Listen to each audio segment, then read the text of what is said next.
உழவர் உலகம் வேட்டியில் உதயம். உதயம் வேட்டிகள் ஷர்ட்டுகள். புதிய தலைமுறை நேயர்களுக்கு வணக்கம். கொரோனா தடுப்பூசியான கோவிஷீல்டு போட்டவங்களுக்கு அரிதாக சில பக்க விளைவுகள் ஏற்படலாம் அப்படிங்கிற ஒரு தகவலை அந்த கோவிஷீல்டை தயாரித்த நிறுவனமான அஸ்ட்ராஜென்கா அப்படிங்கிற நிறுவனம் இங்கிலாந்து உயர்நீதிமன்றத்தில் தன்னுடைய ஆவணம் ஒன்றில் குறிப்பிட்டு சொல்லியிருக்காங்க. என்ன நடந்துச்சு, உண்மையாகவே பாதிப்புகள் அப்படிங்கிறது இருக்கா, மக்கள் இது குறித்து அச்சப்படுவது சரியா அப்படிங்கிற விஷயத்தை பற்றி பார்க்கலாம். 2019 வருஷம் கொரோனா அப்படிங்கிறது இந்தியா மட்டும் இல்லாமல் பல உலக நாடுகளை ஆட்டி படைச்ச ஒரு விஷயம் அப்படின்னு தான் சொல்லணும். இதற்கிடையில் கொரோனாவுக்காக தடுப்பூசி அப்படிங்கிறது கண்டுபிடிக்கப்பட்டுச்சு. அதை அதிகப்படியான மக்கள் செலுத்தியும் வந்துட்டு இருந்தாங்க. இதற்கிடையில கோவிஷீல்டு அப்படிங்கிற கொரோனா தடுப்பூசியை அஸ்ட்ராஜென்கா நிறுவனம் மற்றும் ஆக்ஸ்போர்ட் யூனிவர்சிட்டி இணைந்து தயாரிச்சிருந்தாங்க. இந்தியாவை பொறுத்த வரைக்கும் இந்த ஒரு தடுப்பூசி அப்படிங்கிறத சீரம் நிறுவனம் தயாரிச்சிருந்தாங்க.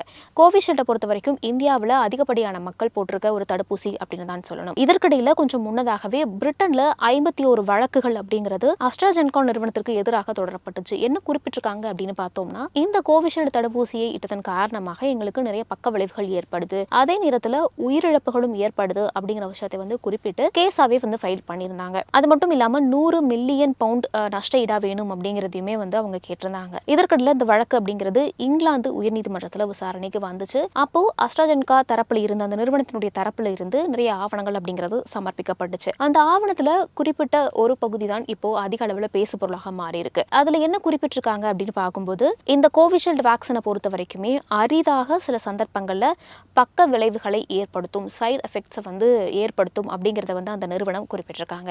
இன்னும் ஸ்பெசிஃபிக்கா சொல்லணும் அப்படின்னா, டிடிஎஸ் அப்படின்னு சொல்லக்கூடிய ஒரு சிண்ட்ரோம் இதன் காரணமாக ஏற்படுது அப்படிங்கிறது தான் அந்த வழக்கிலையுமே குறிப்பிட்டிருக்காங்க.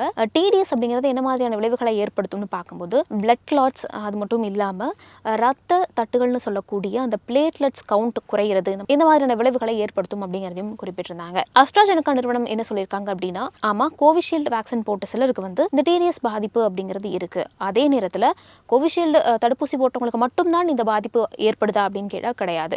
இந்த தடுப்பூசி போடாத மற்றவர்களுக்குமே இந்த டிடிஎஸ் பாதிப்பு அப்படிங்கிறது ஏற்படுது அப்படிங்கிறதையுமே அவங்க குறிப்பிட்டு சொல்லியிருக்காங்க. இதனை அடுத்து இந்த ஒரு பிரச்சனை அப்படிங்கிறது அதிக அளவில் பேசப்பட்டு வந்துச்சு. கோவிஷீல்டு போட்ட நிறைய பேர் பயந்து வந்துட்டு இருந்தாங்க. ஒருவேளை எங்களுக்கு ஏதாவது ப்ராப்ளம் ஆகுமா, ஹெல்த் ரீதியான ஏதாவது பிரச்சனைகள் அப்படிங்கிறது வரக்கூடிய நாட்களில் வருமா அப்படிங்கிற மாதிரியான பேச்சுகள் 2 நாட்களாகவே போயிட்டு வந்துட்டு இருந்துச்சு. மருத்துவர்கள் இது குறித்து என்ன சொல்றாங்க அப்படின்னு பார்த்தோம்னா, கோவிஷீல்டு தொடர்பாக வரக்கூடிய இந்த செய்திகள்னால மக்கள் யாரும் அச்சப்பட வேண்டாம், பயப்பட வேண்டாம் அப்படிங்கிறத தான் சொல்லியிருக்காங்க. இன்னும் ஒரு லாஜிக்கான விஷயத்தையுமே சொல்லியிருக்காங்க. ஒருவேளை இந்த தடுப்பூசி எல்லாம் இல்லாமல் இருந்திருந்துச்சு அப்படின்னா, கொரோனா காலகட்டத்தில் கொரோனா பாதிக்கப்பட்டு நிறைய மக்கள் உயிரிழந்திருப்பதற்கான வாய்ப்புகள் அப்படிங்கிறது அதிகமாக தான் இருந்திருக்கும் அப்படிங்கிறதையும் சொல்லியிருக்காங்க. புதிய தலைமுறையினுடைய செய்தியாளர் சோனியா அவர்களுக்கு மருத்துவர்கள் அளித்த பேட்டியில அவங்களுடைய கருத்துக்களை பதிவு செஞ்சிருக்காங்க. அது குறித்து நம்ம பின்னாடி பார்க்கலாம். கோவிட்லயும் இந்த ரத்த அடைப்பு வரலாம், பட் அதே மாதிரி இந்த வேக்சின் உயிர்களையும் காப்பாத்திருக்கு. ஸோ இப்போ பர்சன்டேஜ் வைஸ் பார்த்தீங்கன்னா, இந்த கோவிட்ல வர்ற வேக்சின் த்ரோம்போசிஸ் இதை விட அதிகம். அதே மாதிரி இந்த வேக்சின் போட்டு உயிர் பிழைத்தவர்கள் அதை விட அதிகம். இந்த த்ரோம்போசிஸ் ரொம்ப ரொம்ப ரேர் சைடு எஃபெக்ட். உலகத்தில் சைடு எஃபெக்ட் இல்லாத மெடிசனே கிடையாது. ஸோ ஹார்ம் அண்ட் பெனிஃபிட் தான் நம்ம பார்ப்போம். ஸோ நமக்கு இந்த மாதிரி ரிஸ்க் இருக்கவங்களுக்கு நாங்களே பார்த்து கொடுக்க மாட்டோம். நம்ம இந்த மாதிரி எதுவுமே பண்ணாமல் ஒரு சில பேருக்கு வரலாம், வந்தால் வைத்தியம் செய்ய முடியும். இந்த ஒரு வேக்சின் உலகத்தில் பல கோடி மக்களை காப்பாத்திருக்கு. ஸோ இப்போ வேக்சின் எடுத்தவங்களாம் எனக்கு இவ்வளோ 3 வருஷம் கழிச்சு வருமானு யோசிக்கிறதுலாம் அர்த்தமற்றது. இனிமே வர வாய்ப்பே இல்லை. கோவிஷீல்டு பல பேர் உயிரை காப்பாற்றிருக்கு, இன்னைக்கும் காப்பாத்திட்டு இருக்கு. ஸோ கவலைப்படாம இருக்கு. எந்த விதமான பயமோ அச்சமோ பீதியோ நான் இந்த வேக்சினை போட்டுக்கொண்டேன் அப்படி என்று பயப்பட தேவையில்லை. நான் சொல்லுகிறேன், நீங்கள் அந்த வேக்சின் போட்டுக்கொண்டதினால் உயிர்கள் காப்பாற்றப்பட்டு இருக்கிறது. நமது நாட்டிலே கிட்டத்தட்ட லட்சக்கணக்கான மக்கள் இறந்து போனார்களே, அப்படியெல்லாம் இறந்து போனவர்கள் எல்லாம் கோவிட் வேக்சின் இந்த தடுப்பூசியை போட்டுக்கொள்ளாதவர்கள் தான் இறந்து போயிருக்கிறார்கள் என்கிற உண்மை நாம் அறிந்து கொள்ள வேண்டும். ஆக மக்கள் அச்சப்பட தேவையில்லை. இந்த போல தடுப்பூசி நம்மளுக்கு வந்துவிடுமா என்று ஒன்றொன்றையும் கொள்ளுகிறேன். அதாவது இந்த தடுப்பூசி போடுறதுனால எப்போ வரும் அதனுடைய பக்க விளைவுகள் அப்படின்னா, போட்டதிலிருந்து 4 நாட்களிலிருந்து 40 நாட்களுக்குள் இந்த பக்க விளைவுகள் வரும் என்றுதான் நம்மளுடைய ஆராய்ச்சிகள் சொல்லுகிறது.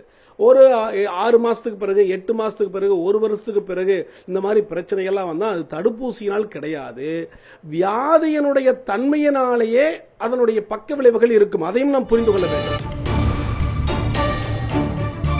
கோவிஷீல்டு தடுப்பூசியை எடுத்துக்கொண்டோம் என்பதற்காக தற்போது மக்கள் எந்தவிதமான பயத்திற்கும் பதற்றத்திற்கும் ஆளாக வேண்டாம். அது எந்தவிதமான விளைவையும் ஏற்படுத்தாது என்பது மருத்துவர்களின் கருத்து. புதிய தலைமுறைக்காக ஒளிப்பதிவாளர் சிவராஜுடன் சுகன்யா.